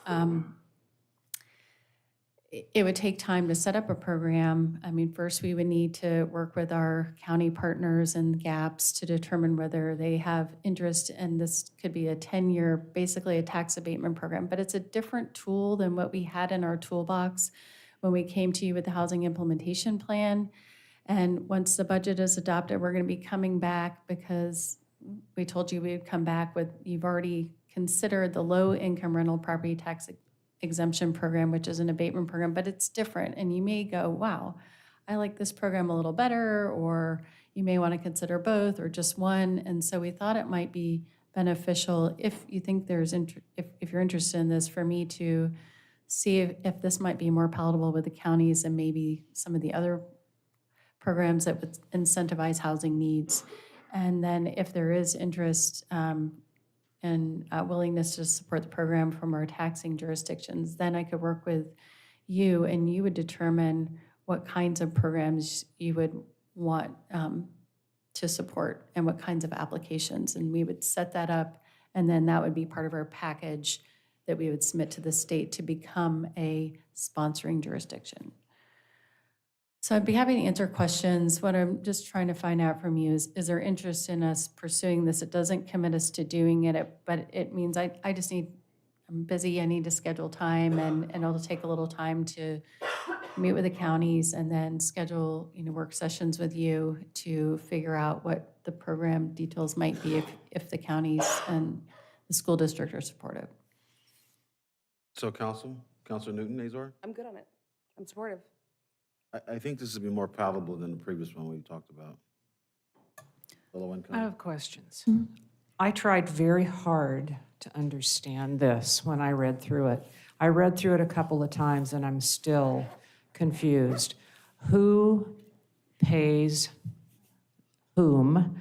Who gets left out? How does this differ from tax increment financing in that taxing districts altogether give up a certain amount of increased property taxes for a certain period of time? We seem to have a whole buffet of potential reductions in property tax in pursuit of housing and business development and economic opportunities. And then this throws in the option of paying SDCs, which is, I'm wanting to know who's getting the short end of it here financially and who benefits from this. How do those things balance out? Good question. So I'll try to answer those. So the way it works is who loses and who pays, right? So the state provides initial upfront money that needs to be paid back, and it is paid back through the tax, what would have been tax revenues over a 10-year period on the improvement. So unlike the low-income rental property tax exemption program, we would still, and all the other taxing jurisdictions would receive taxes on the land. So it's just on the improvement. So that loan gets paid back to the state.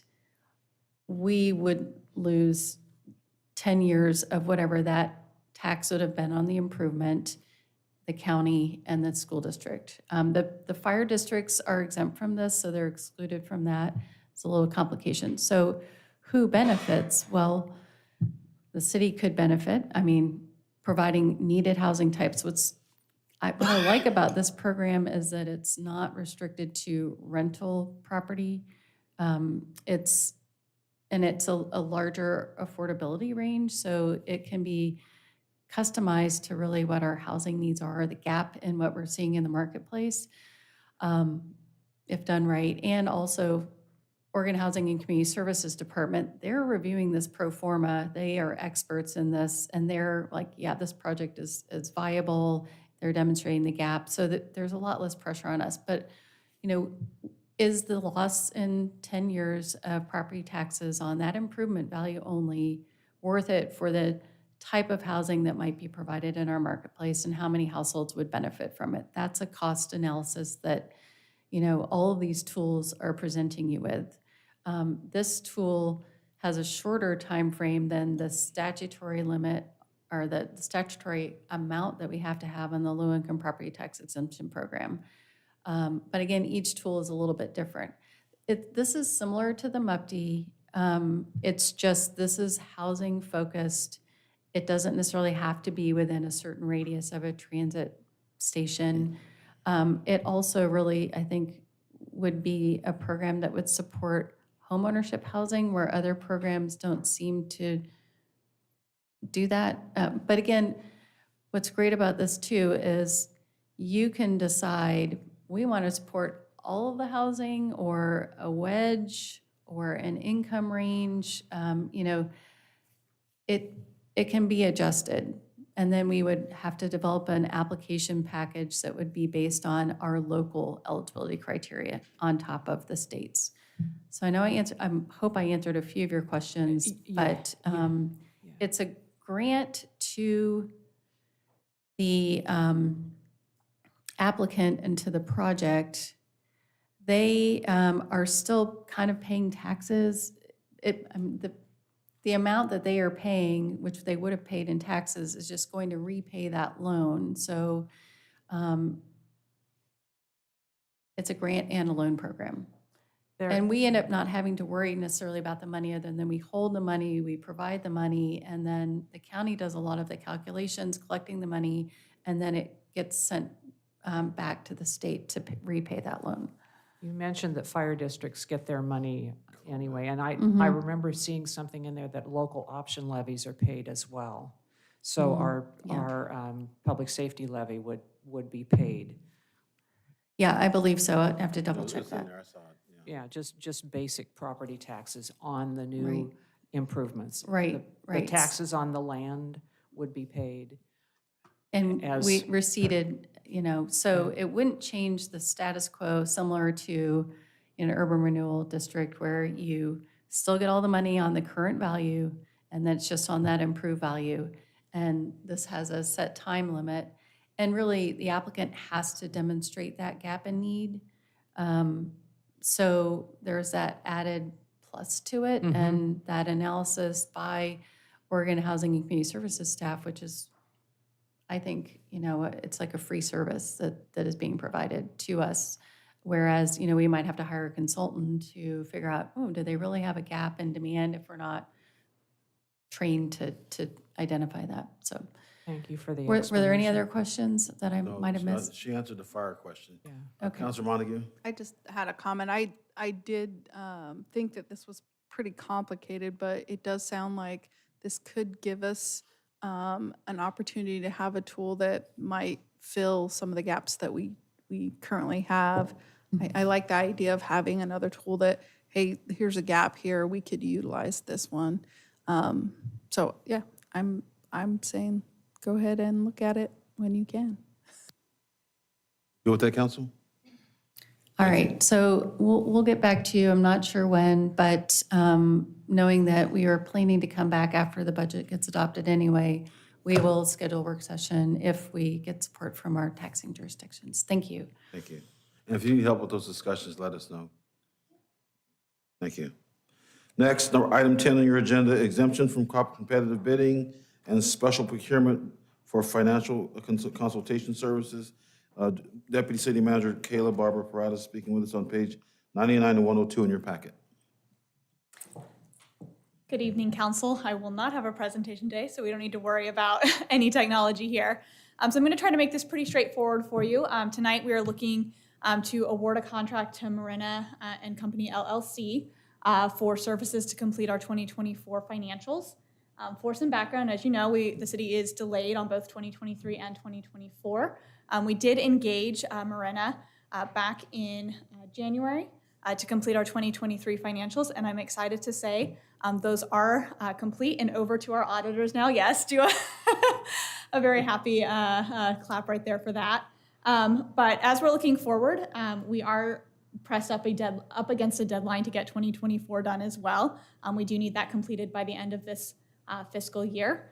And really looking at the staffing situation within finance, we're very excited to say we have hired the accounting manager and the budget manager, but one started last week, one starts next week. It's not realistic that we're going to have them onboarded to help us complete this project. So we are looking to take advantage of the knowledge that Morena already has digging through our financials to award this special contract to allow them to continue that work and complete 2024. They do believe it is realistic for us to get that done before the end of this fiscal year. So with that, I'm happy to turn it over for any questions, but we are looking for actual action tonight on the resolution. Councilors, any questions? Comment. Comments, Councilor Smith? This is government efficiency. Thank you. Do I have a motion on the resolution on page? I move we approve an exemption from competitive bidding and special procurement for financial consultant services to Morena and Company LLC. Second. I have a motion and the second. All those in favor say aye. Aye. Those opposed say no. Thank you, council. Director, thank you. Next on tonight's agenda, designation of newspapers of record discussion. Our city recorder, Eric Glover, page 103 to 105 in your packet. Good evening, Mayor and Council.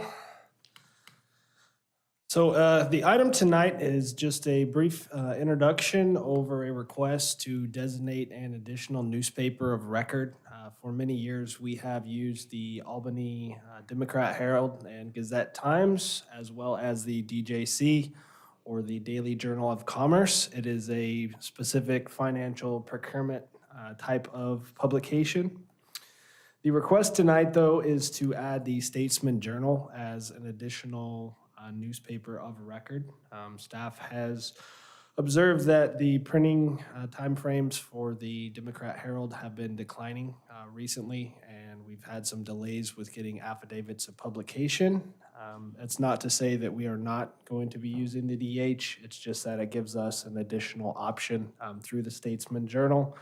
Big thing is it would help avoid some delays. Many of the projects that we would be running as staff or running for members of the public often would have to be delayed if we can't meet the required publication timeframes in the DH. And I'm happy to answer any questions. Council? Councilor Smith? This Councilor answer- Newton, after you, Mayor's after. This answers a question that I've been asking for a long time, last couple years anyway. So thank you for thinking about that. And as an alumnus of 2 of the 3 newspapers mentioned, I support the change. Councilor Newton Nazar? I'm curious why the Statesman, which focuses mainly on Salem and not the Oregonian. Well, the Statesman is the largest, closest publication versus the Oregonian. It has a lot more readership in the metro area. If we were a metro area county, then that would certainly be a natural choice. But unfortunately, it's a little bit far away for us. I feel like the Oregonian covers more statewide news, and I know that people like me and other people in Albany also subscribe to the Oregonian since it covers more statewide things. The Statesman is so niche with Capital and Salem news, so. We can certainly look at it if that's something that you would request, but I don't think that would probably pass muster. Yes, so we actually had to run this by the state to make sure that we were okay moving to include the Statesman. There's a lot of debate around what constitutes a local publication. And so the Statesman was able to meet the threshold because it publishes enough news as a percentage overall about Albany to be considered by the state. So we can certainly ask about it, but we did have to meet that threshold, which is why we went with the Statesman. Okay. So I do have go ahead, are you done? No. Okay. I do have a question, though. As more and more papers are going online, publishing 2 or 3 papers a week, are we looked at any online resources we can publish in that meet the state standard? So it is something that we did look at as part of this. I would like to say that the Statesman does have a digital edition as well. I believe the DH has one as well. In terms of any specific online kind of publication, newspapers, I would say at this time, we probably don't have any that would meet all the criteria that we have to meet for the state. I do know that is something that at least one other jurisdiction went that direction after some changes in the state law, and there was some issues with that. But at least at this point, I don't believe we would have any that would meet all of our requirements. I just want to ensure that we make sure that folks who are not familiar with the Statesman become familiar with Statesman, especially if we're going to be putting information there. So whatever you guys are going to do in reference to grabbing the attention of those folks to make sure that they are getting what we're putting in the Statesman. Sure, no, that definitely makes sense. And like the staff memo mentioned, this will be an action that could be taken, yearly. Will be taken action yearly by the council, probably in January of each year, where this same process would be undertaken. All the newspapers would be listed in one specific location. Makes it real easy, but we'll make sure that we do enough advertisement to make sure folks know we include these statesmen as well. Thank you. So, do you need are Are we you good looking today? for action tonight? Not action tonight. This will come back to you on Wednesday. I just wanted to make sure that we had a chance to discuss it tonight. Thank you. Thank you. Okay, next is business from the council. I'll start on this end over here. Councilor Newton-Azar first, and we'll come back the other direction. I don't have really anything to add, except I did have a question after the TLT, just brief presentation from Jennifer. I do know that Portland had some issues collecting their TLT funds from short-term rentals. I believe I saw like a Oregonian article, about how they hadn't collected like $875,000 worth of TLT funds from short-term rentals, because it was kind of set up as like a, almost like, I'm trying to remember exactly how they phrased it, almost like a on your honor system. And I wanted to see how we were going to be implementing our system for short-term rentals, if we had an answer for that, or if we had an idea.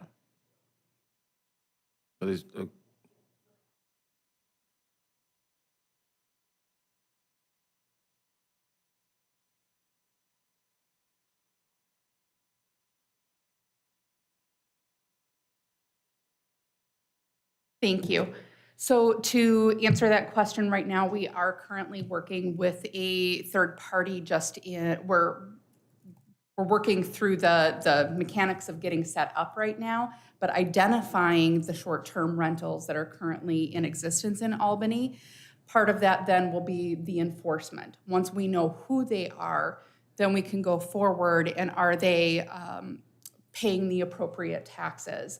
So part of that is having kind of an audit system in place to verify based on the listings, and then being able to cross-reference of if they're stating this is your average nightly payment, this is what we're seeing kind of in bookings overall throughout the year, this should be the minimum amount that you are remitting in taxes.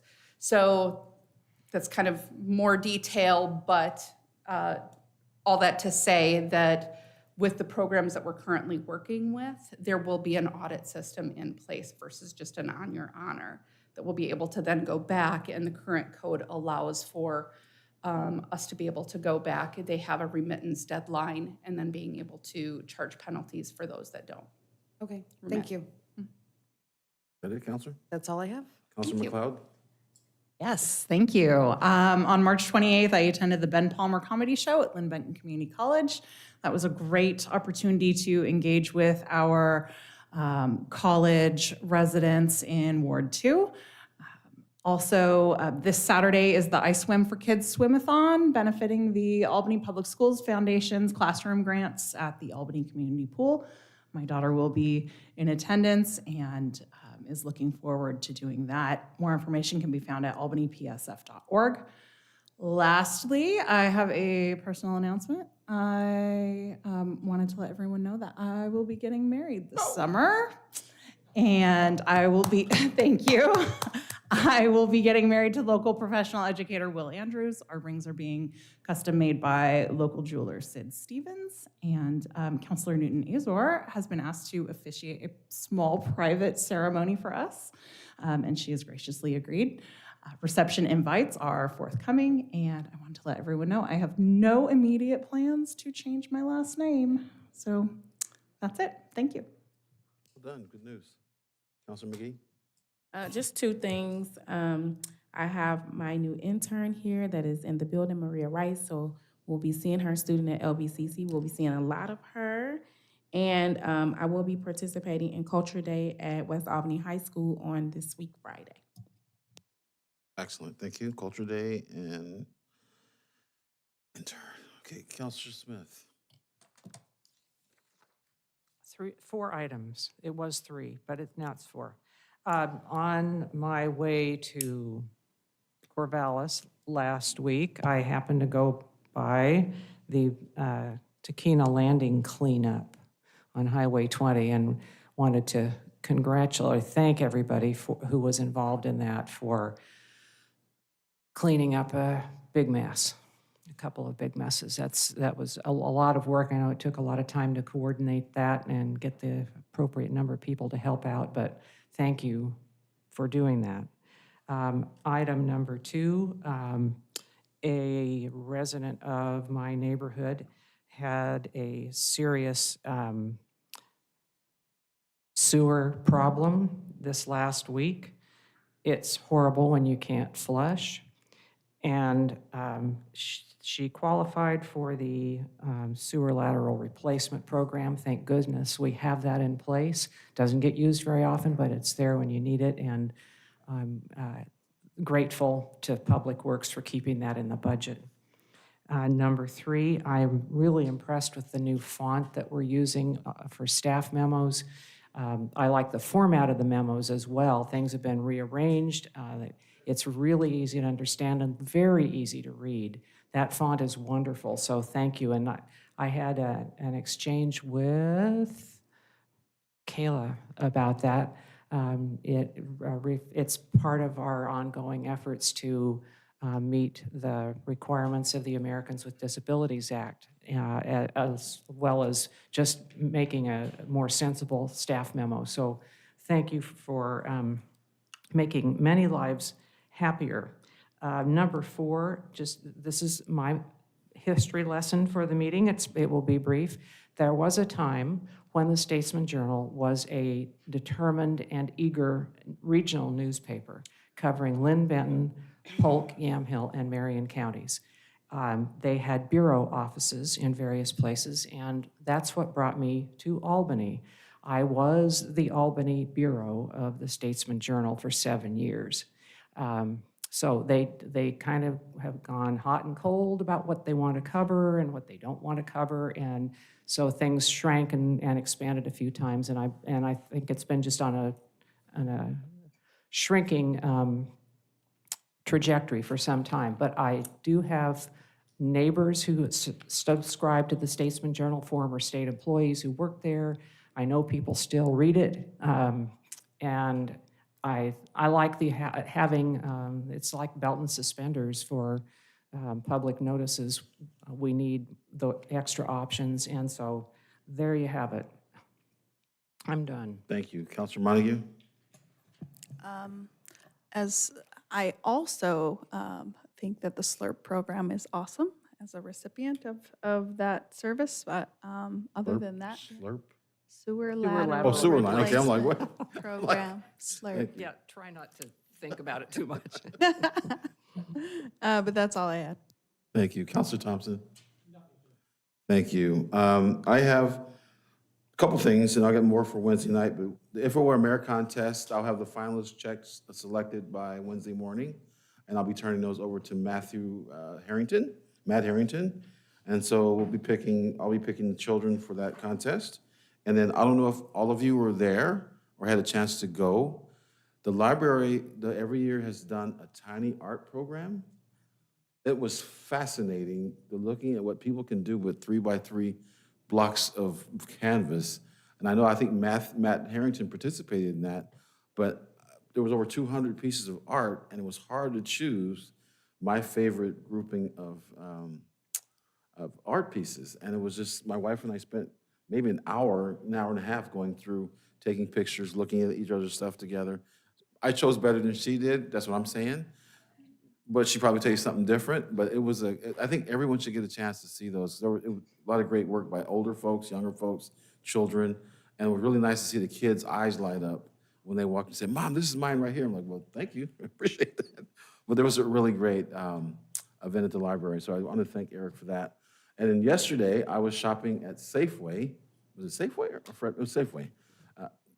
Was it Safeway? Fred Meyer, one of them, anyway.